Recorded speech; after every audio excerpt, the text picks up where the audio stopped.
Welcome to the Dental Brief, the world's direct, right-to-the-point podcast produced to get you the information you need to learn and grow your practice.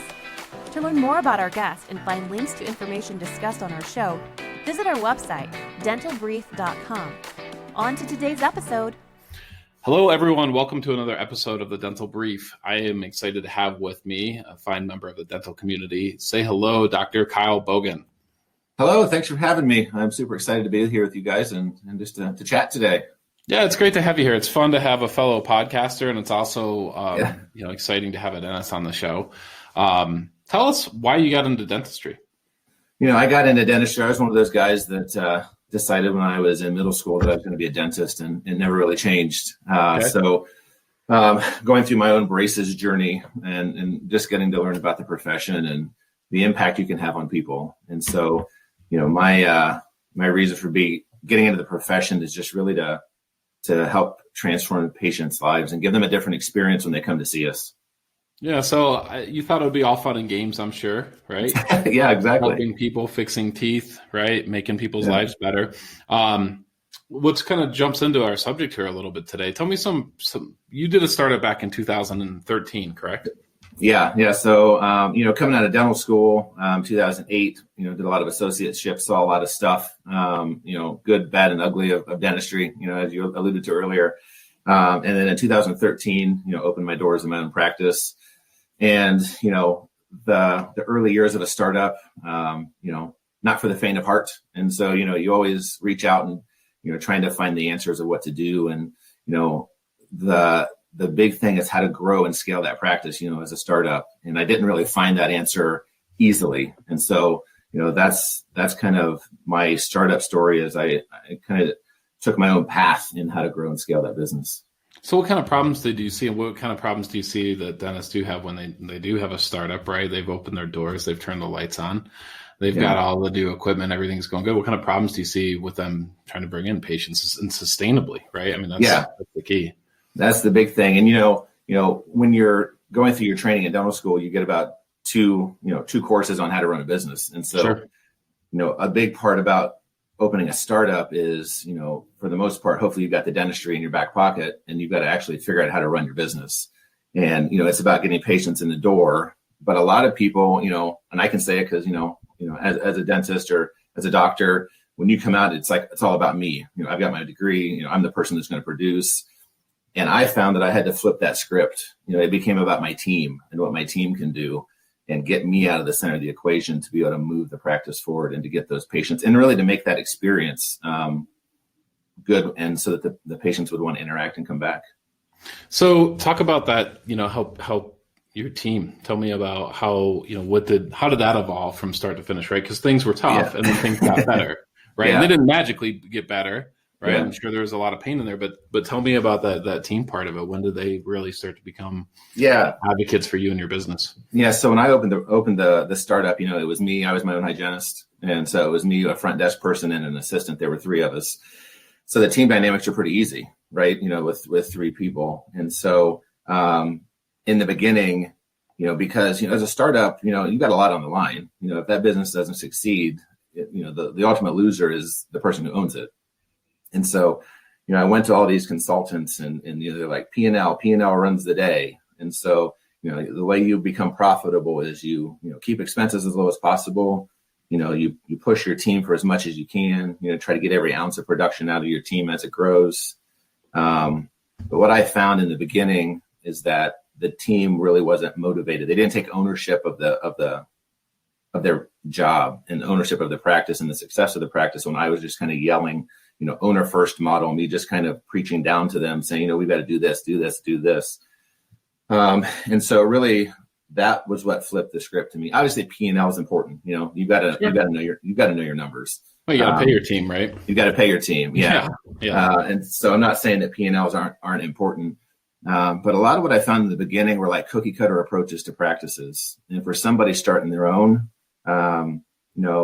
a lot of us want to try to make things better and change the script a bit. And so, that just wasn't the total answer to me. Really, it was my team starting as we grew. We grow from 2013 to 2018. We actually did a ground up construction. And so we grew from nothing to, very profitable, running out of space, into an 11 operatory practice now, because of the ownership that my team took of the practice and the growth that came from that.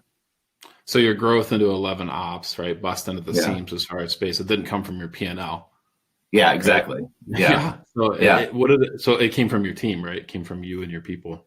Yeah, it's funny. There's a study out there that says that 92% of the people who come, they choose to re-engage with your brand or re-engage with your practice because of the experience that they feel from your team.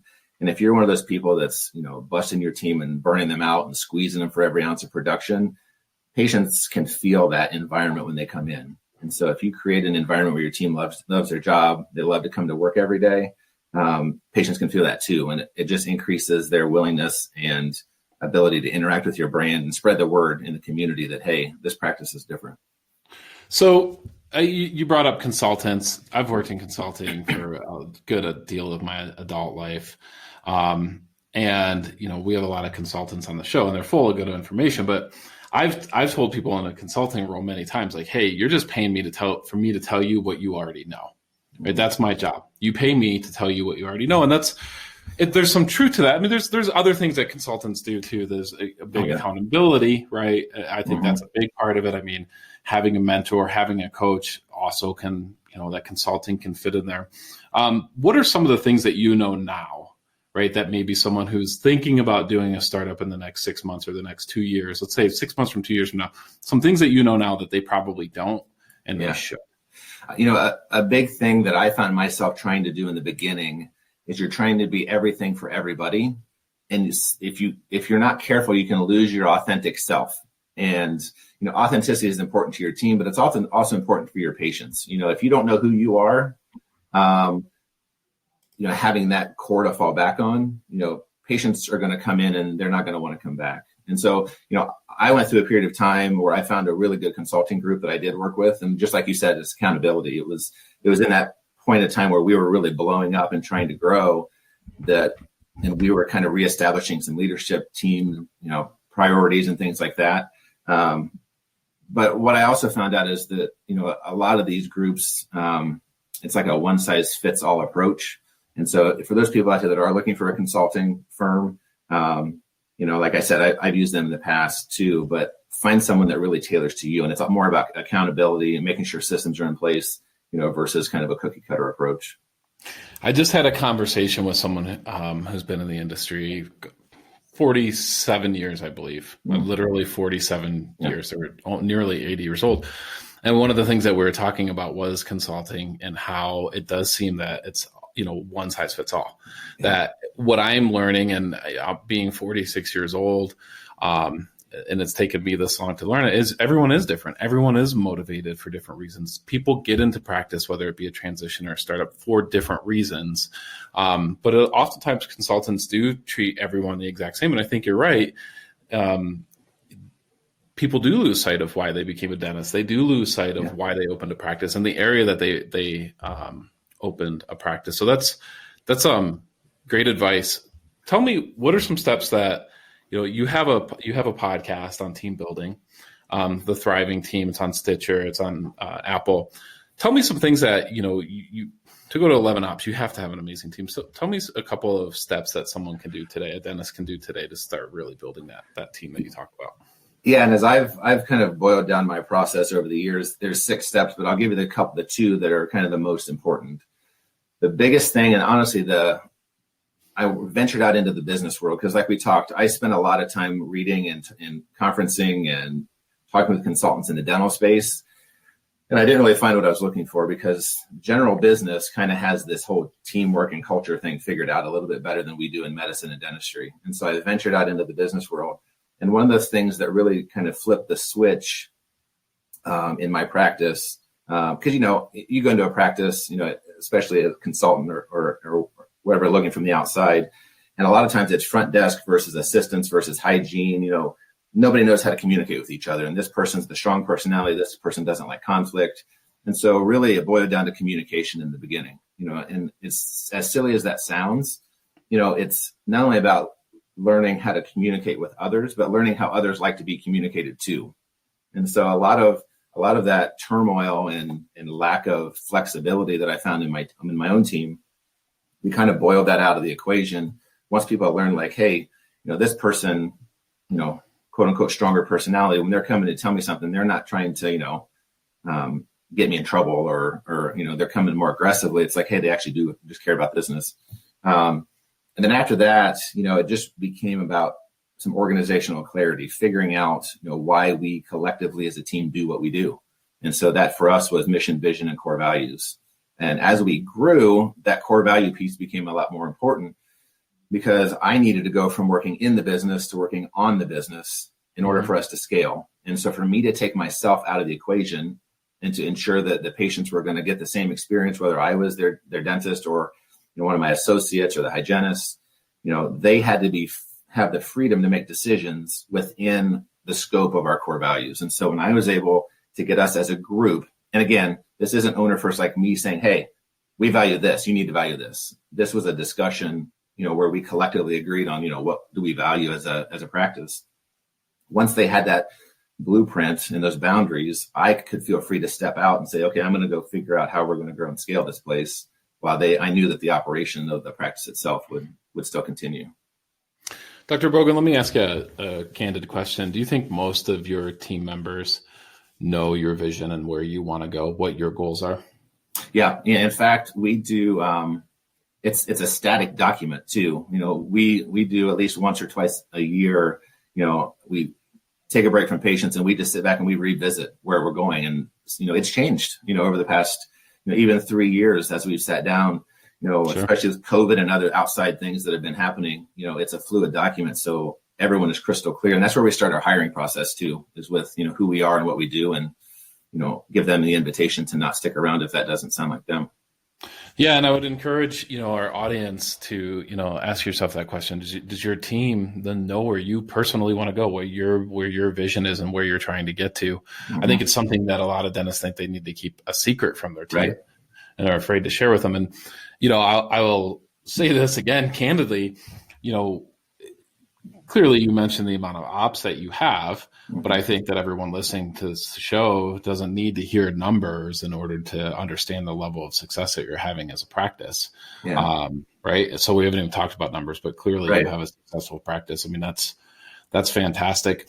Filled with wisdom. You've been there, you've done that. Any other parting words for our audience? Any other advice for our listeners? My big thing is just, that culture piece is a buzzword. So it's often easy when you hear somebody out here talking about culture that you think, oh, they, unlimited paid time off and a foosball table in the break room. That's not really what it's about. And I promise you, your practice has a culture, whether you know it or not. And so you're either the person leading it or it's forming on its own. And most often that's toxic to where you're trying to head. So, really just making sure your team, and it's funny enough, you talk about people not being comfortable letting the team see behind the curtain. For me, that extends to finances too, in a limited fashion, because I personally believe if you're going to ask your team to see your vision and know where you're going, you've got to give them the, look behind the curtain so they can actually see what's the nuts and bolts of what's going on. So that's just my encouragement to everybody, is to really, get out there and engage your teams in what you're trying to do. Yeah, if your team doesn't know where you're going, that's probably where you're heading. That's great advice.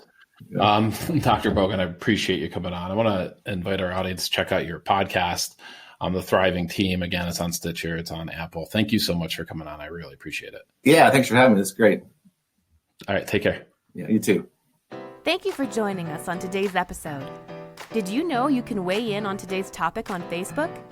Search The Dental Brief on Facebook or visit our website, dentalbrief.com, and just follow the link. We look forward to having you join us again on another episode of The Dental Brief.